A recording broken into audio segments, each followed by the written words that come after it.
Welcome, kings and queens, to another episode of Unapologetic, your number one podcast. This is the show where kings and queens tell their legacies and on. So get ready for the gems to drop and pull up to the table because we're ready. Welcome, everybody.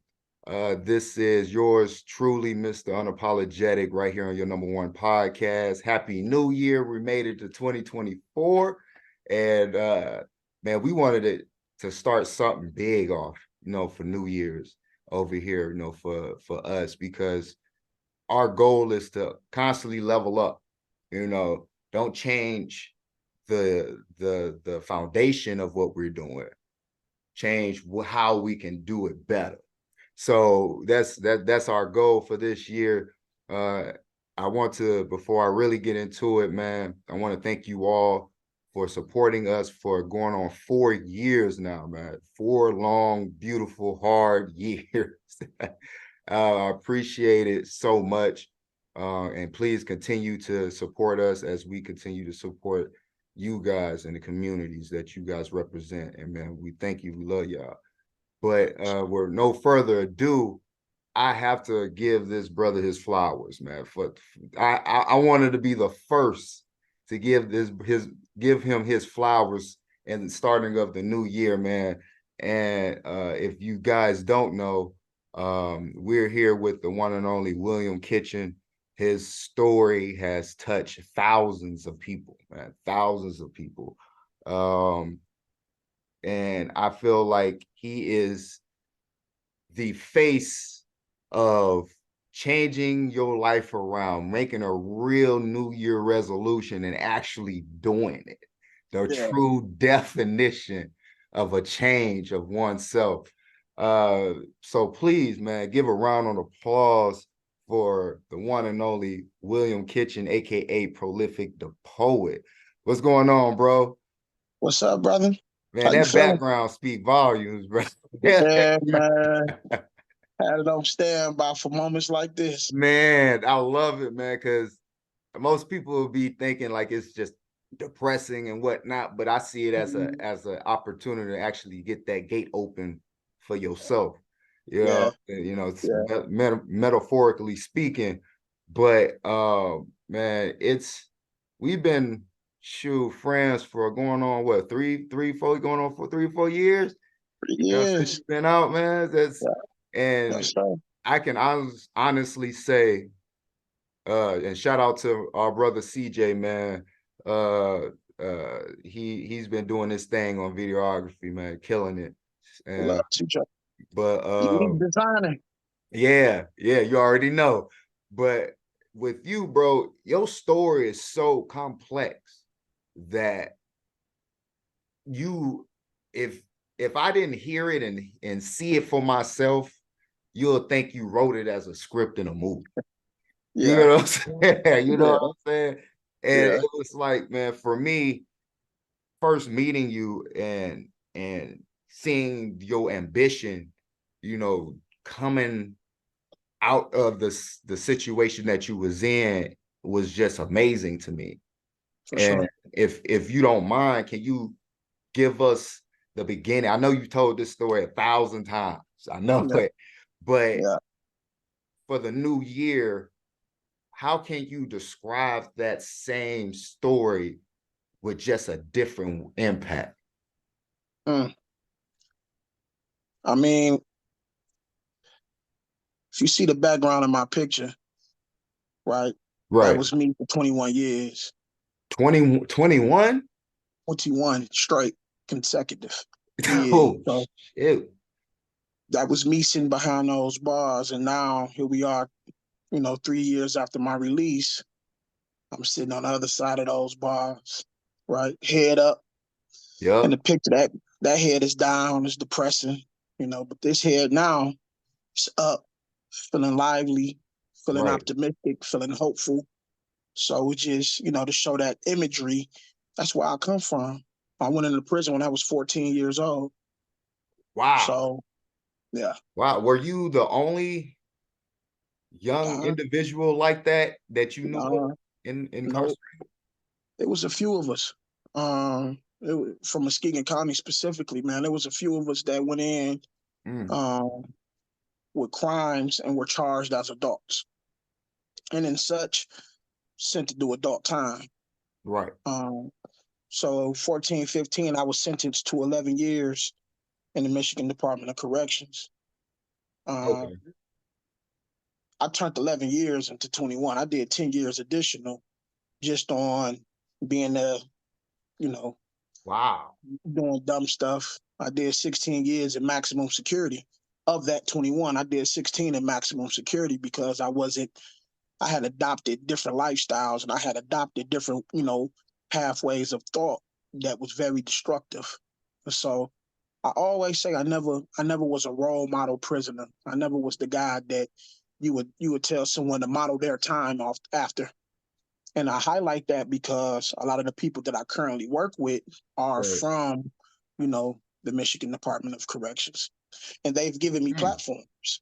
So to give a guy like me a platform who didn't necessarily do good time, but Right. just came out here and put boots on pavement and stayed consistent, that just shows you the level of willingness that they were willing to bridge the gap between the professional services of the MDOC and guys like me that's returning home from the MDOC to have a voice so that guys that's still in there can be impacted and have some hope and have something to look forward to for when they come home. So I Bro, love that. that's crazy. And it's almost like a poetic thing because I feel like because if you think about it, the people who put you there are Yeah. the same people who are helping. Mm-hmm. No, for sure. Like For sure. that's crazy, bro. That's For sure. crazy. So They gave me an award. I've spoke at several MDOC conferences. I've spoke at several conferences in terms of reentry that we partnered and collaborated with the MDOC. One of my mentors is Angie Sprink. She's the Region 4 coordinator for the Offender Success Program, and okay. she's real instrumental in how I developed this life of mine. So I was one of her clients for 2 years after I was released from prison. And that relationship developed and built to where now it's like that's family. And so she's opened up many doors and Okay. placed me up on many platforms so that I could share my story, my experiences, so that other people can learn from it, grow from it, and possibly Wow. begin to collaborate with each other from it. That's crazy, bro. That's crazy. So how was that feeling for you? Was there, how can I put it? So during this time when you're just getting released, right? In your mind, what is going through your mind at that time? Because a lot of people experience different things when they deal with being released from being incarcerated for that long. You get, Yeah, it's scary. So what was going through yours, man? man, I was terrified, bro. Like, Man, leaving Muskegon Heights at the age of 14 right, and right. not coming back until you 35 years old. I was a Dang. foreigner in a foreign land. So That's true. it was That's super true. scary. I didn't understand. I kind of stayed away from people, man. My anxiety was through the roof. I didn't know how to function as an adult male in society. Right. Right. My time spent in prison was predicated upon violence and savagery. So to come out here and be told that I have to be civilized, mind you, with no preparation prior to. Right. I didn't know I was getting out. Once I seen the parole board, I pitched my case, but I had been on parole denials for 10 years. So So you I didn't just thought imagine like it was going to go right they back gonna to, deny me, yeah. even up until the day I got out. When I came out of those doors to my mother's arms, I was still kind of thinking like, let's hurry up and get in a van just in case they made a mistake and tell me I got to come back up in there. So, I just didn't believe it until I really got away off prison grounds and got on the Right. highway. But what's odd is I had vowed that I would never go back to prison. I will be done. You give me a chance to get up out here, you ain't got to worry about seeing me again ever in life. Mm. The very guy the chairman of the parole board who conducted my interview, we just sat on a panel together discussing parole board conditions at the reentry conference. I Wait a told him he minute, would wait a never. minute. The same Yeah, individual that same denied guy. Yeah, the same guy that gave me my parole, and I vowed to him, you would never see me again. you. He and I sat on we had a That's reentry conference crazy, at the bro. Pew campus in Grand Valley, downtown Grand Rapids, Okay, and we were both on the same panel. okay, And okay. it was another conference that I did in Mount Pleasant, MDOC related conference, and I got a chance to shake his hand. But at that conference, we sat on the same panel and we discussed the relationship between parole board and parolees. Hmm. And man, listen, it was an emotional time for me because this was the only guy that had gave me a shot. Right? I had been on parole denials for 10 years. No one gave me a chance. No one cared Right, enough to right, look into the files and read the intricate details of why I was the way I was and why I did the things that I did. And so he did. Um, Ultimately, I got released, and now I'm doing speaking engagements with this guy. Right? You know, I tell him that it's That's funny because I crazy, always said man. I would never come back to prison, and Right. then all of a sudden I'm back in prison mentoring prisoners.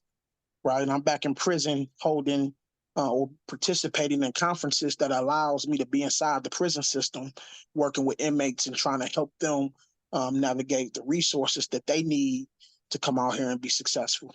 Man, So that's I beautiful, said I man. wasn't going back to prison, and all of a sudden I started going back in, um, But in a different but in a aspect. different capacity, in a Yeah, different way. yeah, yeah. I So prefer this I way over any. I prefer this way over the old way. So, but it's still odd to go back into the prisons, man. Each right, time I've right, gone, it's always kind of like hearing those doors close or seeing how the guys moving around. It just like it takes me back, like dang.